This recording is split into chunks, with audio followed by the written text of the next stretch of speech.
Taste the Daily.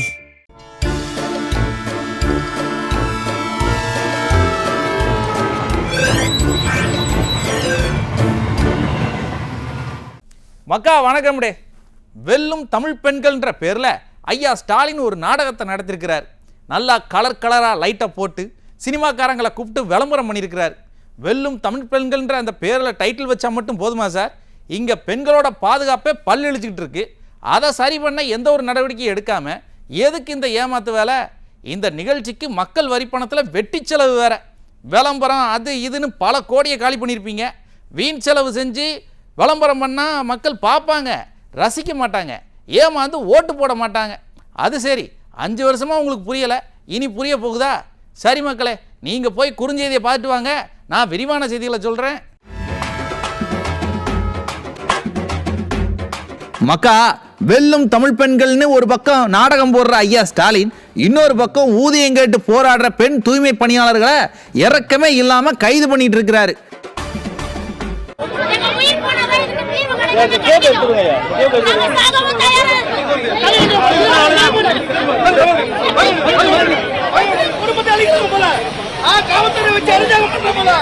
ஏன் இவங்கெல்லாம் தமிழ் பெண்கள் லிஸ்ட்ல வரமாட்டாங்களா?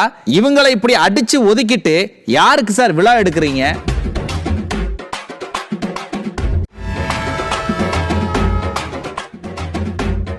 அடிப்படை வசதிகள் செஞ்சு கொடுக்க சொல்லி கோரிக்கை வச்ச பட்டியல் சமூக மக்களை நீ வா போ கம்முனு இரு அப்படின்னு இஷ்டத்துக்கு பேசியிருக்கிறாரு அமைச்சர் கணேசன். இதெல்லாம் நியாயமா அமைச்சரே? ஓட்டு கேட்கும் போது அம்மா தாயேன்னு இதே வாய் தானே சொல்லுச்சு.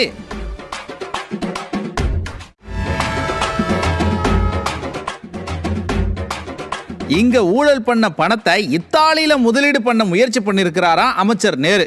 அட நாம சொல்லலப்பா, அமலாக்கத்துறை வட்டாரத்தில் சொல்றாங்க. இன்னும் என்னென்ன ரகசியங்கள் வெளிவர போகுதுன்னு தான் தெரியல. குறுஞ்செய்தியில பார்த்துட்டோம், வாங்க விரிவான செய்திகளையும் பார்த்துடுவோம். கம்முனு கடமா, குரலை வசதி பேசிட்டா நீ என்ன பெரிய மனுஷனா அப்படின்னு அமைச்சர் கணேசன் பொதுமக்களை ஒருமையில பேசியிருக்கிறார். அது மட்டுமா, அடிக்கவும் பாஞ்சிருக்கிறாருப்பா. ஏன் இவ்வளவு ஆக்ரோஷம்னு விசாரித்தோம்.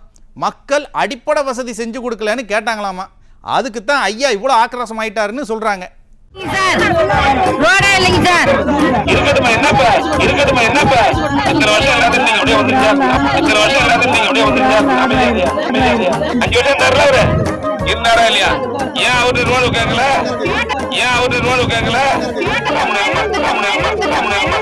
மக்கா, அமைச்சர் கணேசன் கடலூர் மாவட்டம் திட்டக்குடியும் பக்கம் போயிருக்கிறாப்படி. போன இடத்துல சும்மா இல்லாம மாடலாச்சு மண்ணாங்கட்டியாச்சின்னு வழக்கம் போல பேசியிருக்காப்புல.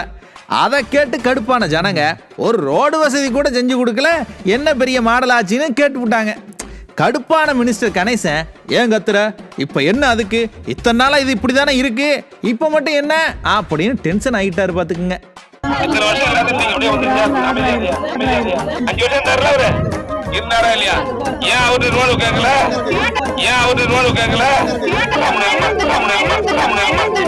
பாவம், போற போக்குல விசிகாவை சேர்ந்த ஊராட்சி மன்ற தலைவரையும் கோர்த்து விட்டுட்டார். ரோடு பஞ்சாயத்து தலைவர் தான் போடலையாம், அதை பத்தி அவர்கிட்ட தான் கேட்கணுமா, அமைச்சர்கிட்ட எல்லாம் கேட்க கூடாதாமா. இதை கூட ஒரு வகையில மன்னிச்சிடலாமுங்க. அடுத்து ஒரு ட்விஸ்ட் வச்சாரு பாருங்க. அந்த ஊரை சேர்ந்த ஒருத்தர் ரேஷன் கடையோட இடத்த தனிநபர் ஒருவர் ஆக்கிரமிச்சிருக்கிறாருன்னு புகார் சொன்னார். அதுக்கு நாங்க என்னப்பா செய்ய முடியும், நீங்க தான் கேட்கணும்னு சொன்னாரு பாருங்க. மக்கள் எல்லாரும் இப்ப நம்ம அமைச்சர்கிட்ட தான் பேசிக்கிட்டு இருக்கோமான்னு ஒரு நிமிஷம் யோசிக்கவே ஆரம்பிச்சுட்டாங்க.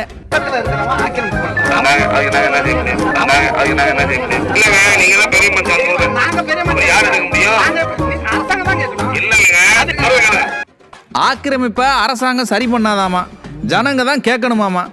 அப்புறம் எதுக்கு கவர்மெண்ட்னு ஒன்று இருக்கு? நீ வா போ டேய் கம்முனிரு அமைதியா இருன்னு மக்களை இஷ்டத்துக்கும் பேசுற இவரை 2021 ஓட்டு போட்டு அமைச்சராக்கின மக்கள் தான் கொஞ்சம் யோசிச்சு பார்க்கணும். ஒரு தடவை ஆளுங்கட்சி ஆனதுக்கே இந்த ஆட்டம் போடுதாங்க, இவங்களை திரும்பவும் ஜெயிக்க விட்டா என்ன செய்வாங்கன்னு யோசிங்க.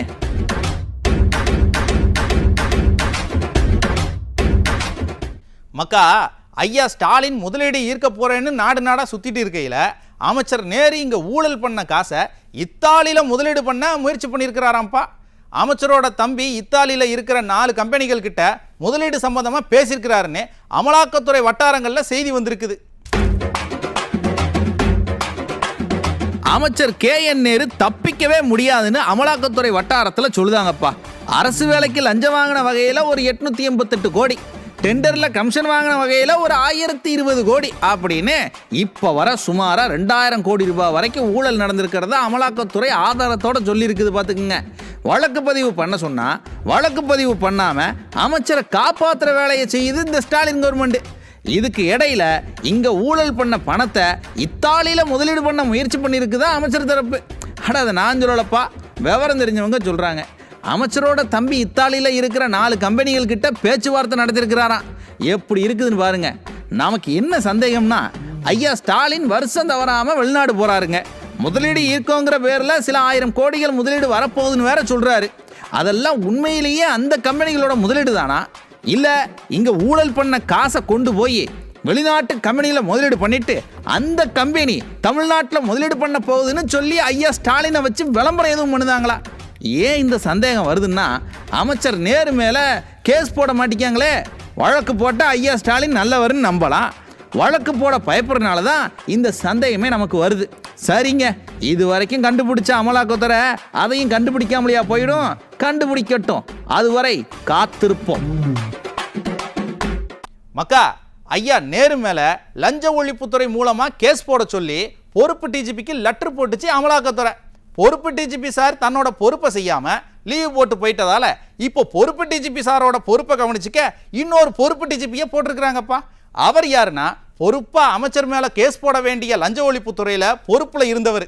பொறுப்புல இருக்கிறவங்க பொறுப்பை செய்யாம பேருக்கு பொறுப்பை தூக்கிட்டு வந்தா என்ன பிரயோஜனம் சொல்லுங்க?